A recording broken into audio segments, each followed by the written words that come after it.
This channel does not promote any violent, harmful, or illegal activities. All content provided by this channel is meant for an educational purpose only. জমি বিক্রি করবেন না সনাতনী ছাড়া, হিন্দু ছাড়া জমি বিক্রি করবেন না, ঘর ভাড়া দেবেন না, এটাই কিন্তু বিপদ টানছে। একদিন এরাই আপনার ঘরটা দখল করে নেবে। এটা কলকাতাতে 90% ঘর দখল এইভাবে হয়েছে। বাঁকুড়া জেলাতে কেউ না করে, এই পশ্চিমবঙ্গে যাতে কেউ না করে, সেটার জন্য একটা ব্যারিকেড দিতে করতে বললাম।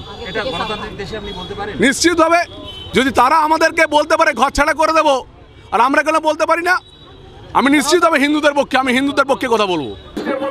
তার বংশ পরিচয় এবং পূর্বতন ইতিহাসটা খুঁজে বের করার জন্য সেও হতে পারে পাকিস্তানি, তার ইতিহাসটা বের করার জন্য অনুরোধ করব।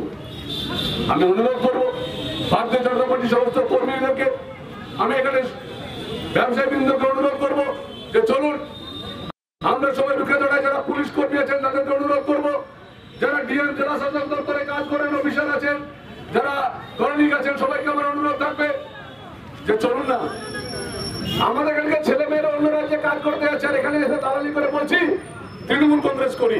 চলুন না, আমরা আপনাদেরকে আহ্বান জানাচ্ছি, আসুন একসাথে ভারতীয় জনতা পার্টি করি, এই ভারতবর্ষকে বাঁচাই, এই বাংলাকে বাঁচাই। যারা বুঝতে এখনো পারছেন না, যারা ভাবছেন আপনি বাড়ি বানিয়েছেন, ওই বাড়িতে থাকবেন না, ওখানে আপনাদের ওই পুলিশের রোহিঙ্গারা এসে আপনার বাড়িতে থাকবে, আপনারা থাকতে পারবেন না, কারণ আপনার তো ছেলে মেয়ে তো বাইরে কাজ করতে যাবে, আর আপনি মারা গেলে ওই বাড়িটা দখল নেবে এরা। আমি তাই অনুরোধ করব বাংলাদেশে যে সমস্ত রোহিঙ্গারা এসছে তাদেরকে জমি বিক্রি করবেন না। আমি অনুরোধ করব সনাতনী ছাড়া কাউকে জমি বিক্রি করবেন না, সনাতনী ছাড়া কাউকে ঘর ভাড়া দেবেন না। সমস্ত সনাতনীদেরকে দিন, দরকার হলে কম খান, কিন্তু কোনো মতে রোহিঙ্গাদেরকে ঘর ভাড়া দেবেন না, কোনো মতে বাংলাদেশিদেরকে ঘর ভাড়া দেবেন না, আপনারা জমি বিক্রি করবেন, এটা আমরা আপনাদের কাছে অনুরোধ। সুমিত্রদা, আজকে তো মমতা বন্দ্যোপাধ্যায় মুর্শিদাবাদ যাচ্ছেন, কালকে যাবেন শামশেরগঞ্জে আক্রান্তদের বাড়িতে।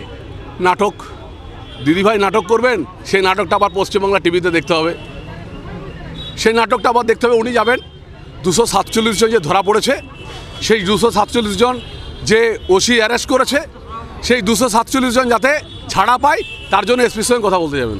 আজকে স্কুল সার্ভিস কমিশনে যারা চাকরি হারিয়েছিলেন, সেই 26,000-এর চাকরির ফেরতের দাবিতে আজকে সুপ্রিম কোর্টে আবার যাচ্ছে রাজ্য। দেখুন, আমি একটা কথা বলবো, 26,000-এর মধ্যে তো যে দুর্নীতিগুলো আছে তাদের চাকরি চলে যাক, বাকি যারা স্বচ্ছ তাদের চাকরি থাকুক। আমি প্রথম থেকে এটা বলেছি যে দুর্নীতিগ্রস্ত যেগুলো হয়েছে সেগুলো যাক, কিন্তু যাদের চাকরিটা অরিজিনাল মেধাবী ছাত্রী তাদের চাকরি থাকুক।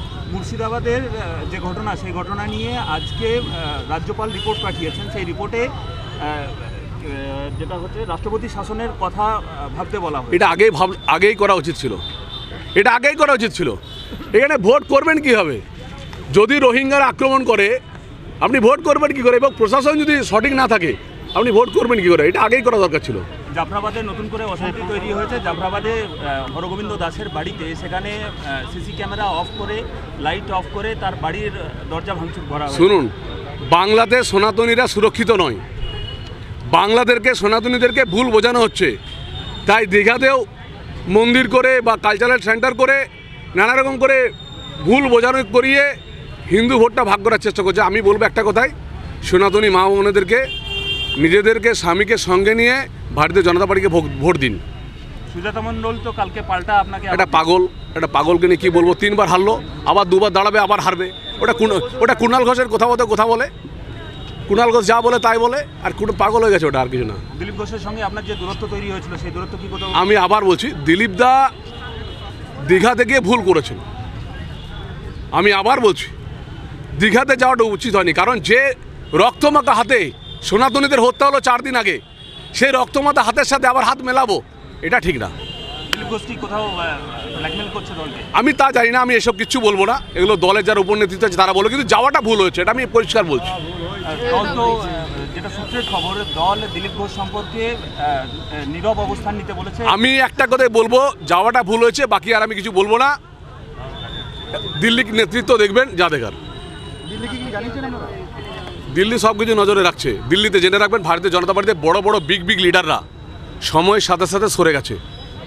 ভারতীয় জনতা পার্টি এমন একটা পার্টি, প্রথমে দেখে, খোঁজ করে, অনুসন্ধান করে, সঠিকভাবে দেখে তারপর ঠিক তাকে বিদায় দেয়। বিনপুরের ব্লক সভাপতি বিজেপিকে আরে ওই তো বললাম রেজাউল যে ভারতীয়, আমার তো সেটাই সন্দেহ হচ্ছে।